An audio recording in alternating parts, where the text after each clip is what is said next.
Bienvenue à vous, l'ensemble de l'actualité politique avec Marine Le Pen, présidente du Front National. Bonjour. Bonjour. Marine Le Pen, est-ce que vous êtes... plutôt, comment réagissez-vous à l'immunité parlementaire, finalement, qui a été maintenue à Serge Dassault ? Écoutez, on la comprend pas, ça fait 2 fois. Il faut quand même que les gens comprennent ce que c'est que l'immunité parlementaire. Il s'agit... Ce qui n'empêchera pas d'ailleurs son éventuelle mise en examen. L'immunité parlementaire est un système de protection des élus pour éviter qu'ils soient persécutés par le pouvoir en place au travers éventuellement d'actions judiciaires. La réalité, c'est que la levée de l'immunité parlementaire n'entraîne pas une quelconque condamnation, une quelconque présomption de culpabilité. Elle permet à la justice de faire son travail de manière totale. Moi, ce que je ne comprends pas, si vous voulez, c'est que l'ensemble de ces sénateurs préservent 2 fois de suite l'immunité parlementaire de M. Dassault pour des faits de ce que j'appelle du droit commun, c'est-à-dire des faits, des accusations qui ont transité par le Liban et qui ont permis de financer une partie des campagnes, ou en tout cas de ses proches, à Corbeil. Ça. Voilà. Alors que pour des propos tels que ceux que j'ai tenus sur les prières de rue, ma levée d'immunité parlementaire a été votée.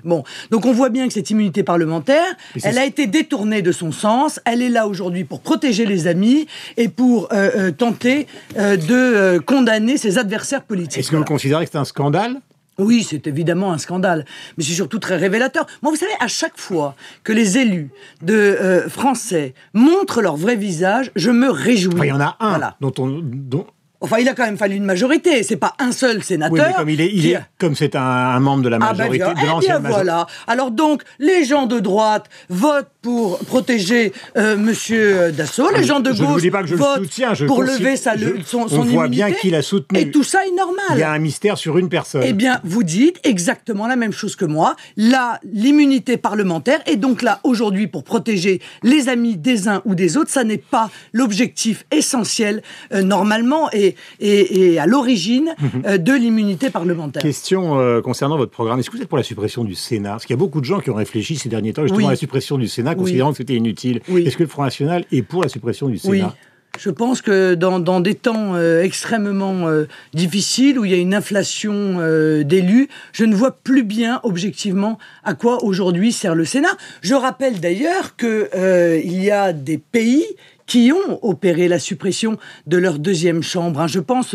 il y a une 30aine d'années ou une 40aine d'années. Je pense par exemple à la Suède, car ces pays considéraient que cette double chambre n'était pas un plus sur le plan démocratique, mais était en réalité... Donc c'est une chambre de notables qui ne sert plus à rien. Un moins sur le plan démocratique. D'autant plus que les sénateurs avaient leur justification lorsqu'ils défendaient les petits maires. Or, les lois aujourd'hui sur les communautés d'agglomération forcées, les communautés de communes, forcées, eh bien, en réalité, qui ont été votées également par les sénateurs, retirent aux petits maires quasiment l'intégralité de leurs droits. Donc je note ce matin que vous êtes favorable à la suppression du Sénat. Est-ce que l'opération Valls contre Dieudonné, est-ce que c'est une opération dans laquelle le ministre de l'Intérieur se fourvoie ? Je le crois, car il donne le sentiment de s'attaquer personnellement à un homme et surtout d'oublier les grands principes qui fondent notre droit.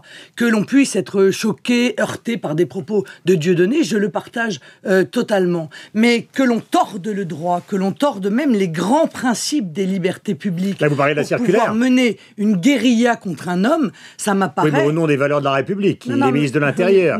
Il défend l'ordre public. Lorsque même la Ligue des droits de l'homme, dont on ne peut pas soupçonner qu'il soit proche, objectivement, du Front National, dit qu'une interdiction préalable d'un spectacle est juste inadmissible au regard des grands principes du droit. Mais c'est ce matin que la justice va se prononcer. Ce sont des recommandations de Manuel Valls. D'accord, mais c'est un ordre donné au préfet. Un préfet est là pour obéir, monsieur. Par conséquent, lorsque le ministre donne un ordre au préfet, le préfet est obligé d'obéir, car sinon, il va se faire virer. C'est clair, c'est aussi simple que ça. Donc, ça revient exactement à dire, le ministre donne ordre d'interdire a priori un spectacle. En France, ça n'est pas le choix qui a été fait. En France, le choix qui a été fait, la patrie des droits de l'homme, je vous le rappelle, eh bien ce choix, il s'appuie sur l'interdiction de l'interdiction préalable. Car en droit français, dans les grands principes français, on considère qu'interdire a priori une parole, ça s'appelle de la censure. Et je rappelle tout de même qu'il y a une certaine dérive en matière de liberté d'expression dans notre pays, au point tout tout de même que la France est le 3e pays le plus condamné par la Cour des droits européenne des droits de l'homme, devant la Russie. J'ai beaucoup de questions à vous poser. D'abord, est-ce que vous considérez, parce que beaucoup de gens l'ont écrit, que Dieudonné était fondamentalement, idéologiquement proche du Front National? On a même reproché à votre père d'être le parrain de son fils. Non, mais d'abord, excusez-moi, on ne va pas tout mélanger. Vos amitiés ne vous engagent pas sur le plan politique, Monsieur Durand, car sinon vous seriez peut-être un peu écartelé, non? Non, pas du tout, tout va très bien. Alors allons-y, aux questions. répondons aux questions. Je veux dire, vous n'avez pas des amis qui n'ont qu'une seule... Mais est-ce que vous avez le sentiment qu'il défend des thèses qui sont proches de certaines thèses qui ont été défendues par le Front National? Mais je conteste ça de manière formelle. Quand le Front National, et quelles idées partagerait le Front National avec Monsieur Dieudonné? Une certaine forme de racisme? Une certaine forme de racisme. Monsieur Dieudonné serait raciste. C'est une plaisanterie, j'espère. Mais je vous pose la question, moi. Et le Front National est raciste quand? Je vous pose la question. Quand a-t-il tenu le moindre propos raciste? Dans quelle partie de son programme y a-t-il la moindre proposition raciste? Je parle de l'histoire du Front National, je ne parle pas de son histoire récente. Vous savez très bien que vous avez pris vous-même la décision de rompre avec un certain nombre de pratiques, d'exclure un certain nombre de militants. Moi, je vous pose des questions, je suis très tranquille, tout va bien. Dans quelle partie de l'histoire du Front National y a-t-il eu un jour, une fois, une proposition raciste dans son programme? Il y a des gens à la fondation du Front National qui, vous savez, étaient proches du GUD, d'Occident, de l'Algérie française. Non, mais vous êtes en train de me faire Vous voulez qu'on reparle d'il y a 45 ans? Ah si, bah si. Non, je vous parle de Dieu. Non, mais je vous demande si vous voulez qu'on reparle d'il y a 45 ans. Non, mais il suffit que vous me disiez très clairement qu'aujourd'hui, Dieudonné et le Front National, c'est pas la même chose. Ce qui est très intéressant de voir, c'est pourquoi vous me posez cette question. C'est ça alors? C'était ça le but? Pas du tout. C'est ça? Non, mais c'était ça l'objectif de cette grande bataille des ministres contre Dieudonné. En fait, c'était ça. C'est la raison pour laquelle ça arrive aujourd'hui. Parce que M. Dieudonné, il fait son spectacle depuis 8 mois. Et ça n'a pas heurté les oreilles de M. Valls, ça ne l'a pas frappé, touché, heurté au point qu'il y a 8 mois, il lance cette guerre. Pourquoi aujourd'hui?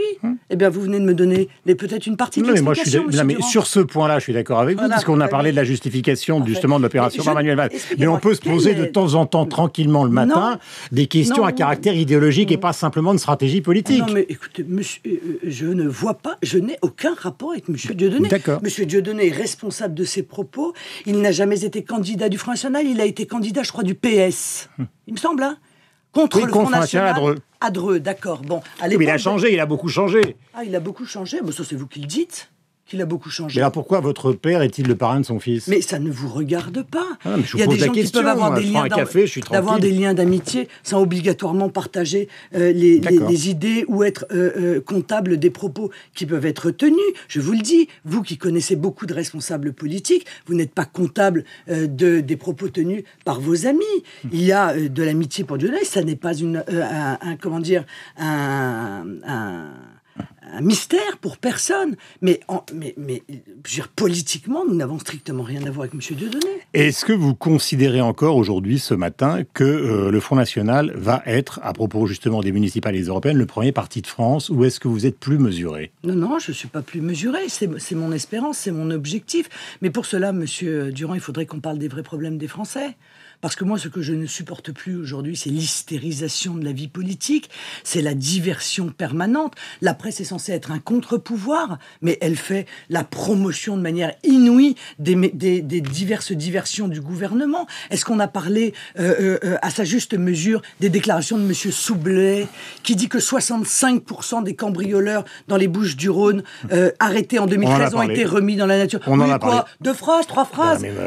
Moins que la quenelle de Dieudonné, quand même, vous l'admettrez. Bon, est-ce que l'on parle de c'est vous qui revenez à Dieudonné. Est-ce que nous parlons... non, mais c'est vous. Écoutez, on mange de la quenelle matin, midi et soir. C'est l'indigestion générale. Parce que c'est un peu obscène. Est-ce que l'on parle du choix qui est fait de la France, du renforcement des relations avec l'Arabie Saoudite et des conséquences que cela peut avoir sur le plan géopolitique? Est-ce que d'ailleurs, moralement, on se pose la question de savoir si renforcer des relations avec un pays qui soutient les terroristes fondamentalistes dans le monde entier... Du Qatar.